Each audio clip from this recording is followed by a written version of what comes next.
தொடர்ந்து திரு ராஜேஷ் அவர்களுடைய பூத உடலுக்கு அந்த சிறப்பு திருப்பலி உள்ளிட்ட ஏற்பாடுகள் ஒரு பக்கம் அசோக் நகரில் இருக்கக்கூடிய அந்த சிஎஸ்ஐ சர்ச்சில் நடந்துட்டு வரக்கூடிய காட்சிகள், வாகனத்தில் இருந்து அந்த சர்ச்சுக்குள்ளே அவருடைய பூத உடலை கொண்டு போகக்கூடிய காட்சிகளை நம்மால் பார்க்க முடிகிறது. அவருடைய குடும்பத்தார், உறவினர்கள், அதே போல் அவருடைய நெருங்கிய நண்பர்கள் நிச்சயமாக இந்த இடத்துல இருக்கிறாங்க அப்படிங்கிறத புரிஞ்சு கொள்ளக்கூடிய ஒன்றாகத்தான் இருக்கிறது. இவ்வளவு சீக்கிரத்தில் இது போன்ற ஒரு செய்தியை அவருடைய நெருங்கிய உறவினர்களுக்கு அவருக்கு கொடுப்போம் அப்படின்னு அவரே கூட நினச்சி பார்த்துருக்க மாட்டாருங்கிறது தான் ஒரு விஷயமா இருக்குது. ஏன்னா தன்னுடைய உடல் நலத்தை அப்படி பேணி பாதுகாக்கக்கூடிய ஒருத்தர் அப்படிங்கிறது தான் திரு சீமான் அவர்கள் கூட சற்று முன்னர் பேசும்போது அவருடைய அந்த கருத்தை நம்ம கேட்டிருந்தோம்.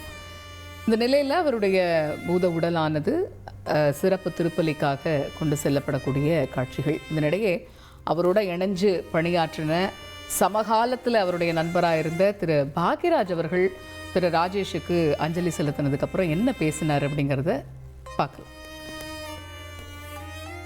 நினச்சதை சாதித்து ஒரு நிறைவான வாழ்க்கையை வாழ்ந்தவர் ராஜேஷ். நிறைவான வாழ்க்கை மட்டும் இல்லாமல் முறையாகவும் வாழ்ந்தார். ஏன்னா அவருக்கு ஆயுள் கூட குறைவாக இருக்குன்னு நினச்சி பார்க்க முடியல, கஷ்டமாக இருக்குது.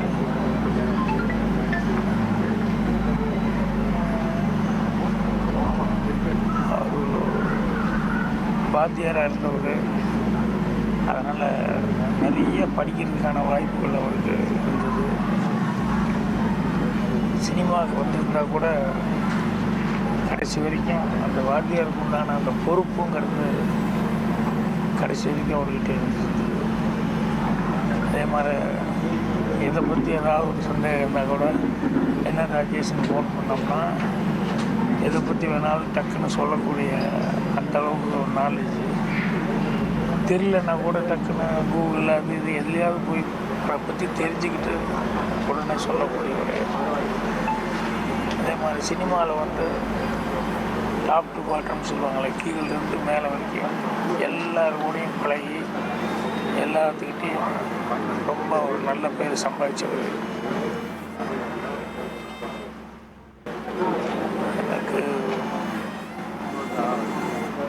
அவர் ஒரு நல்ல மனிதர் அப்படிங்கிறது அதுதான். நடிகர் அப்படிங்கன்னா அவர் கூட எனக்கு பயணம் ஆரம்பித்தா கூட என்னோட கன்னிப்பருவத்தில் படத்தில் அவருடைய பயணம் இருந்தாலும் அதை விட நல்ல மனிதராக இருந்தார் அப்படிங்கிறது தான் அவர் நினச்சி பெருமைப்படக்கூடிய ஒரு சமாச்சாரம். ஃபஸ்ட்டு படம் வாய்ப்பு ராஜகண்ணு சார் படத்தில் கிடச்சிது. அதில் கடைசி வரைக்கும் ராஜகண்ணு சாருக்கு யார் எப்படி ஹெல்ப் பண்ணாங்களும் தெரியல. ஆனால் ராஜேஷ் கடைசி வரைக்கும் ரொம்ப ராஜகண்ணை இருக்க வரைக்கும் அவருக்கு ரொம்ப ஹெல்ப்ஃபுல்லாக என்ன செய்யணுமோ செஞ்சுக்கிட்டு இருந்தார். அந்த நன்றி உணர்வு அப்படிங்கிறது உதாரணமாக ராஜேஷ் சொல்லலாம். அதே மாதிரி சினிமாவில் ரியல் எஸ்டேட். எல்லோருக்கும் வணக்கம். இது தமிழ் திரையுலகத்துக்கு, நடிகர் சங்கத்துக்கு ஒரு மிகப்பெரிய இழப்புன்னு சொல்லணும். ராஜேஷ் சாரோட மரணம் எதிர்பார்க்காத, அதாவது ஏன் கடவுள் நல்ல மனுஷங்களை இவ்வளோ கூடி சீக்கிரம் எடுத்துகிட்டு போகிறாருன்ற ஒரு மனசில் ஒரு கேள்விக்குறியாக இருக்குது.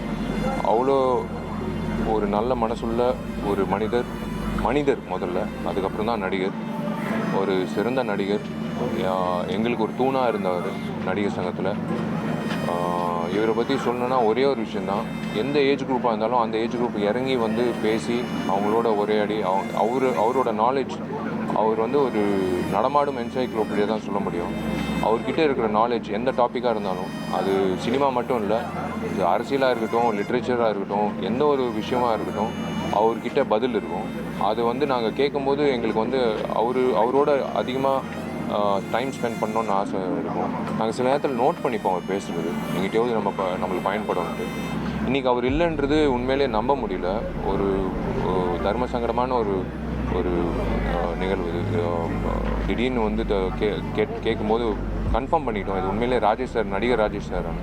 இப்போ எங்களுக்கு எங்களோட ஆசை என்னென்னா நடிகர் சங்க ஒரு பில்டிங் திறப்பு விழாவில் அவரும் எங்கள் தூணா வந்து நின்று பார்ப்பார். ஏன்னா எங்களுக்கு அவ்வளோ ஊக்கம் கொடுத்தாரு நாங்கள் எவ்வளோ தடைகள் அனுபவிக்கும் போது. அதே சமயத்தில் may soul rest in peace, my deepest condolences. And அவங்க ஃபேமிலிக்கு வந்து கடவுள் உண்மையிலே ஸ்ட்ரென்த்து கொடுக்கணும். இந்த நேரத்தில் அவரோட பையன் கூடிய சீக்கிரம் அவர் நடித்த படம் ரிலீஸ் ஆக போகுது. அவர் ஆக்சுவலாக கல்யாணம் நிச்சயதார்த்தம் வந்து இன்னும் 4 நாளில். பட் ஓகே, ஒரு நல்ல ஒரு தேதி வந்து ராஜேஷ் சார் குறித்து வச்சுருக்காருன்னு தான் சொல்ல முடியும். ஐ வுட் சே ஒரே ஒரு விஷயந்தான், குடும்பம் ஸ்ட்ராங்காக இருக்கணும். அந்த தம்பி வந்து இனிமேல் அவன் தான் ஸ்ட்ராங்காக இருந்து திலீப் சினிமாவுக்கு வந்து தீபக்குன்னு பேர் மாற்றிருக்காங்க. திலீப் வந்து கூட இருந்து இந்த குடும்பத்தை நல்லபடியாக பார்த்துக்கணுன்னு சொல்லியிருக்கேன். நாங்களும் வந்து இந்த குடும்பத்துக்கு ஏதோ வந்துட்டு பார்த்துட்டு போகணுன்ற இல்லாமல் லைஃப் லாங் வந்து இந்த குடும்பத்துக்கு வந்து உறுதுணையாக வந்து அவங்களுக்கு ஒரு பக்கபலமாக இருக்கணும்னு நாங்களும் ஆசைப்படுறோம். ஏன்னா எங்களுக்கு வந்து கூட நாங்கள் வந்து எங்களுக்கு ஒரு அப்பாவாக இருந்திருக்காரு.